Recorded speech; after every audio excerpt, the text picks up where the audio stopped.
2 പതിറ്റാണ്ടിലധികമായി KB Ganesh കുമാറുമായി തുടരുന്ന സൗഹൃദത്തിന്റെ ഓർമ്മകൾ പങ്കുവച്ചാണ് നടൻ മോഹൻലാലും സംവിധായകൻ പ്രിയദർശനും പത്തനാപുരത്ത് LDF വേദിയിലെത്തിയത്.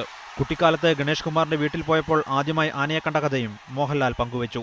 ഒരുപാട് ഭക്ഷണം ഗണേഷിന്റെ അമ്മ എനിക്ക് ഉണ്ടാക്കി തന്നിട്ടുണ്ട്. ഞാൻ അവിടെ നിന്ന് കഴിച്ചിട്ടുണ്ട്.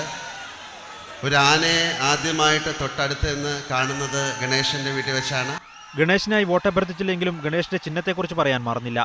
സാധാരണക്കാരൻ്റെ വാഹനമാണ് ഓട്ടോറിക്ഷ. സാധാരണക്കാരൻ്റെ മനസ്സ് വായിക്കാമെന്ന് അറിയാവുന്ന ആളാണ് ഗണേഷ്. നിങ്ങൾക്ക് എല്ലാവർക്കും നന്ദി. ജയ് ഹിന്ദ്. ഗണേഷ് കുമാർ നടപ്പാക്കിയ വികസന പ്രവർത്തനങ്ങൾ മറക്കരുതെന്നായിരുന്നു പ്രിയദർശന്റെ അഭ്യർത്ഥന. ഈ നാടിന് അദ്ദേഹം ഇനിയും ചെയ്യാനുള്ള വികസനങ്ങൾക്കും എല്ലാം ഒരു പൂർണ്ണ സപ്പോർട്ട് നിങ്ങൾക്ക് നൽകാനും അദ്ദേഹത്തിന് വിജയിപ്പിക്കണമെന്നും അദ്ദേഹത്തിനോടൊപ്പം നിങ്ങൾ നിൽക്കണമെന്നും പറയാൻ വേണ്ടി മാത്രമാണ് ഞങ്ങൾ വന്നത്.